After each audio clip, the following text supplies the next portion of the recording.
انت فاهم ان القدس مش هتتحرر غير في اخر الزمان لما ينزل سيدنا عيسى، يبقى قدروا يضحكوا عليك ويثبطوك عشان تسلم، وللاسف الكلام ده مش صحيح. ولو انت برضو فاهم ان اليهود الموجودين في القدس دلوقتي هم اللي هيبقوا مع المسيح الدجال اللي هيخلص عليهم سيدنا عيسى، تبقى برضو غلطان وقدروا يضحكوا عليك، والكلام ده مش صحيح. القدس هتتحرر وهتتحرر قريب جدا، واللي بيحصل فيها ده دلوقتي اكبر دليل على كلامي، والنبي حكى لنا كل الكلام ده بالتفصيل، وللاسف الكلام ده ناس كتير ما تعرفوش او تعرفه وما بتقولهوش. فالكلام اللي جاي مهم جدا، فركز معانا. امتى هتتحرر القدس ومين اللي هيحررها؟ الكلام ده قاله لنا النبي صلى الله عليه وسلم. بس خليني الاول اصحح لك معلومه مهمه جدا ناس كتير ما تعرفهاش. اولا القدس مش اول مره يحتل القدس، احتل قبل كده في التاريخ 6 مرات، واحتلال القدس وفتح القدس من علامات الساعه. النبي صلى الله عليه وسلم قال: اعدد 6 بين يدي الساعه وعد منهم فتح بيت المقدس. اول مره اتفتح فيها بيت المقدس كان في عهد سيدنا عمر بن الخطاب على يد ابو عبيده بن الجراح رضي الله عنه. وخلي بالك، مصر اتفتحت سيدنا عمر ما راحش، الشام اتفتحت سيدنا عمر ما راحش، بس لما القدس اتفتحت سيدنا عمر بنفسه راح استلم مفاتيح القدس، لانه عارف مكانه المكان ده عند رب العالمين سبحانه وتعالى. المره الثانيه كانت سنه 990 ميلادي، وبعد الاحتلال الصليبي للقدس عملوا مجازر يندى لها الجبين. من فجرهم ان هم علقوا الصليب على قبه الصخره وشالوا المسجد الاقصى وكتبوا كنيسه الرب المباركه، لحد ما جت سنه 583 هجريا في معركة من أشرس وأقوى المعارك، معركة حطين.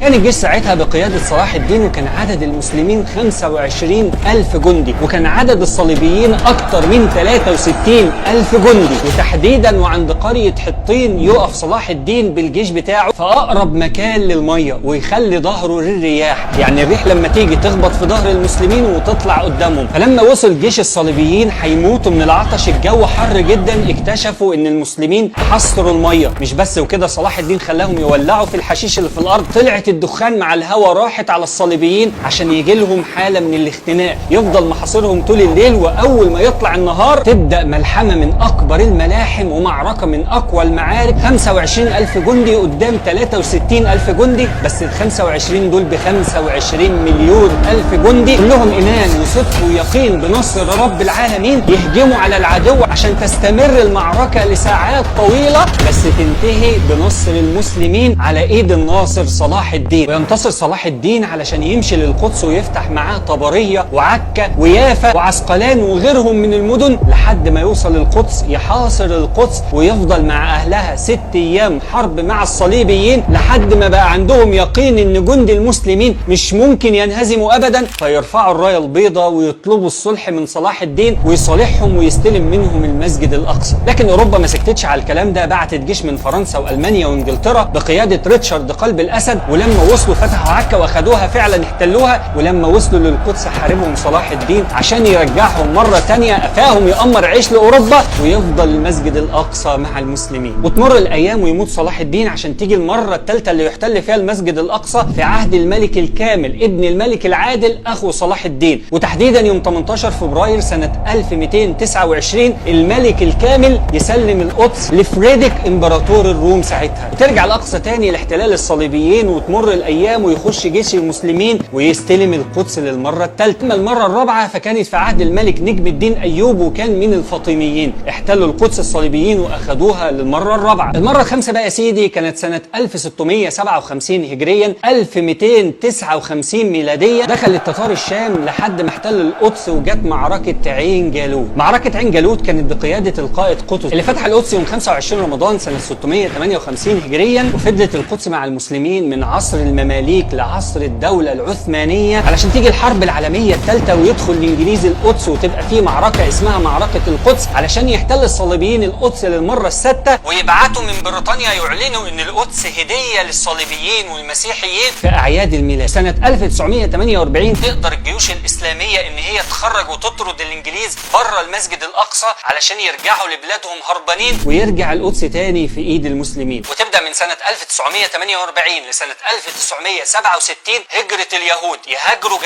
جماعات يبدأوا يدخلوا القدس من الجزء الشمالي ثم الجزء الجنوبي، ويفضل الأقصى محتل من اليهود إلى يومنا هذا. أول حاجة لازم تفهم إن نهاية الكيان المخروم حتميا هتبقى على إيد المسلمين، ودي هتبقى على مرحلتين. مرحلة انتهت ربنا قال لنا عنها في القرآن: وقضينا إلى بني إسرائيل في الكتاب لتفسدن في الأرض مرتين ولتعلن علوا كبيرا فإذا جاء وعد أولاهما بعثنا عليكم عبادا لنا أولي بأس شديد فجاثوا خلال الديار وكان وعدا مفعولا. ده اللي حصل في عهد سيدنا عمر وفي عهد صلاح الدين وفي عهد قطز. الآيات اللي بعدها بقى ركز معايا كويس جدا، لأن هي بتتكلم عن المرحلة اللي احنا فيها دلوقتي. ربنا بيخاطب اليهود وبيقول لهم في القرآن: ثم رددنا لكم الكرة عليهم، يعني ربنا رد المسجد الأقصى تاني لليهود، بقى مع اليهود. ثم رددنا لكم الكرة عليهم وأمددناكم بأموال وبنين وجعلناكم أكثر نفيرا. بص عندهم احتياطي فلوس قد ايه دلوقتي، بص الرابع أقوى جيش في العالم دلوقتي وهم اليهود، بص مين بيساعدهم، كم دولة أوروبا كلها بتساعدهم دلوقتي. ربنا بيقول: وأمددناكم بأموال وبنين وجعلناكم أكثر نفيرا. طيب بعد كل ده يا رب إيه اللي هيحصل؟ ربنا بيقول في القرآن: فإذا جاء وعد الآخرة ليسوءوا وجوهكم، هيجي اللي يهزمكم شر هزيمة وليدخلوا المسجد كما دخلوه أول مرة، زي ما سيدنا عمر فتحوا وصلاح الدين فتح، وليتبروا ما علوا تتبيرا. كل اللي انتوا بنيتوه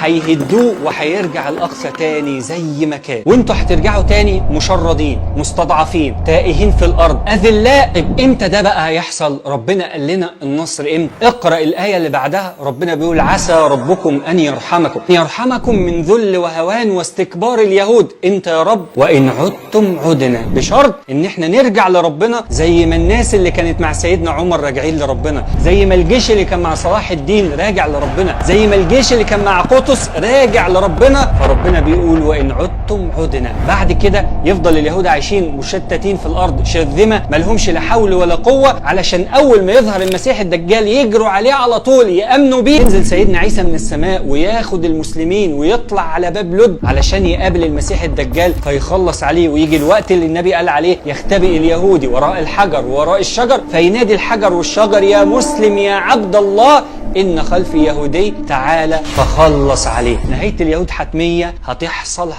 والوعد اللي ربنا وعده متعلق بشرط واحد: ان احنا نرجع لربنا. فاوعى حد يضحك تاني عليك ويقول لك الكلام ده مش هيحصل غير في آخر الزمان. لا، الكلام ده بإذن الله هيحصل دلوقتي، بس احنا نرجع لربنا. يا جماعة الكلام ده كله أمل، الكلام ده مهم جدا، الكلام ده المفروض الأطفال تتربى عليه، الكلام ده المفروض يعرفوا الجيل اللي موجود والجيل اللي جاي، الكلام ده لازم الناس تفهمه وتفهم تفسير الآيات وتعرف التاريخ اللي عدى ده كله علشان يبقى عندها امل ومحدش يضحك عليها ويقول لها مفيش امل. لا والله في امل، بس احنا نرجع لربنا. يا ريت تبقى سبب ان الفيديو ده يوصل للعالم كله. جزاكم الله خيرا. السلام عليكم ورحمة الله.